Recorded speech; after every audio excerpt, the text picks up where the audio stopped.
Hi అండి. ఈ రోజుల్లో వయసుతో సంబంధం లేకుండా చిన్నవాళ్ళ పెద్దవాళ్ళ అని తేడా లేకుండా కూడా వైట్ హెయిర్ అనేది వచ్చేస్తుంది. అందుకోసం అందరూ బయట మార్కెట్లో దొరికే బ్లాక్ హెన్నా బ్రౌన్ హెన్నా పెట్టుకుంటున్నారు. దానివల్ల హెయిర్ ఫాల్ కూడా అవుతుంది. పడినోళ్ళకి పడుతుంది, లేకపోతే హెయిర్ ఫాల్ ఖచ్చితంగా అయిపోతుంది. అందుకని నేను ఇంట్లోనే హెన్నా పౌడర్ ప్రిపేర్ చేస్తూ ఉంటాను. నేను ఒకసారి హెన్నా అప్లై చేసుకునే వీడియో పెట్టినప్పుడు ఒక సిస్టర్ కామెంట్ చేశారు, హెన్నా ఇంట్లో ఎలా ప్రిపేర్ చేసుకుంటారు వీడియో చేసి పెట్టండి సిస్టర్ అని. చాలా రోజులు అయిపోయింది. నేను ఈ వీడియో తీసి కూడా కొన్ని రోజులు అయిపోయింది. ఈరోజు పోస్ట్ చేస్తున్నాను. ఇంట్లోనే హెన్నా ఎలా ప్రిపేర్ చేసుకోవాలనేది ఎక్కడ మిస్ అవ్వకుండా చూడండి, మీకు బాగా యూజ్ అవుతుందన్నమాట. ఫస్ట్ అయితే గోరింటాకు బాగా పండిన చెట్టుది తెచ్చుకొని దాన్ని ఒక 2-3 డేస్ బాగా ఆరబెట్టేసుకోవాలి. మనం ఆకు ఎండిపోయినప్పుడే చాలా వరకు క్రంచీగా అయిపోతుంది. దాన్ని తెచ్చేసి మిక్సీ జార్లో వేసుకొని ఫైన్ పౌడర్లా చేసుకోవాలి. ఇలా పౌడర్లా చేసుకున్నా కూడా దీన్ని జల్లించేసుకోవాలి. ఇలా కాకుండా ఇంకా పౌడర్లా రావాలి అంటే ఒక పంచ క్లాత్ ఉంటుంది కదండి, అందులోన వేసేసి జల్లించేసుకున్న అయిపోతుంది అనమాట. నాకైతే బాగా ఫైన్గా అయిపోయింది కాబట్టి నాకు అవసరం లేదు. చూడండి ఎంత మెత్తగా బయట దొరికే హెన్నా పౌడర్ లానే ఉంది. కాకపోతే కాస్త కలర్ చేంజ్ అవుద్ది, ఎందుకంటే మనం ఎండలో ఆకును ఆరపెడతాం కాబట్టి ఈ మాత్రం కలర్ చేంజ్ అవుద్ది.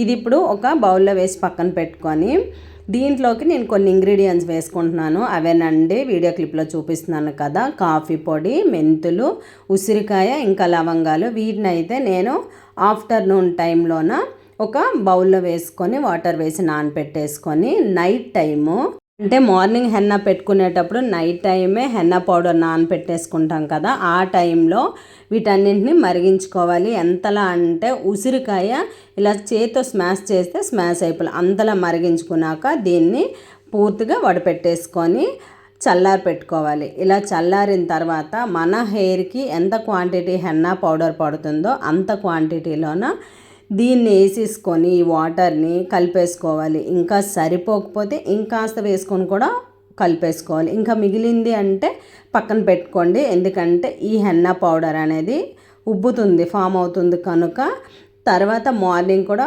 కాస్త మనకు వాటర్ కావాలంటే దీన్ని యూజ్ చేసుకోవచ్చు, లేదు అని అంటే హాట్ వాటర్నైనా యూజ్ చేసుకోవచ్చు.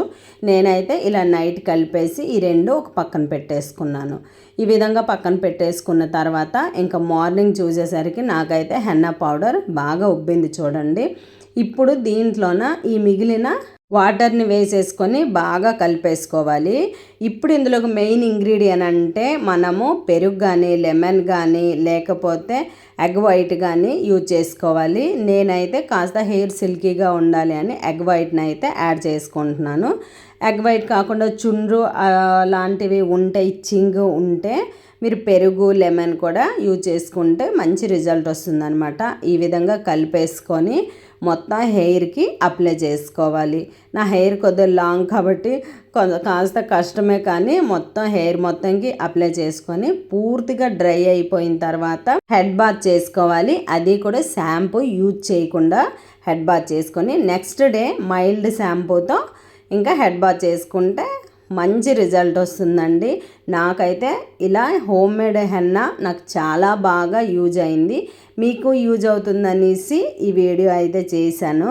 హెయిర్ అయితే స్నానం చేసిన తర్వాత సిల్కీగా షైనీగా చాలా అంటే చాలా బాగుంటుంది. అలాగే పేలు చుండ్రు ఏమున్నా కూడా అవి కూడా రిమూవ్ అయిపోతాయి. నార్మల్గా బయట దొరికే దాంట్లో కాస్తైనా కెమికల్ ఉంటుంది, మనం ఇంట్లో హోమ్ మేడ్ చేసుకునే దాంట్లో ఏ కెమికల్స్ ఉండవు, ప్యూర్ ఉంటుంది అనమాట హెన్నా పౌడరు.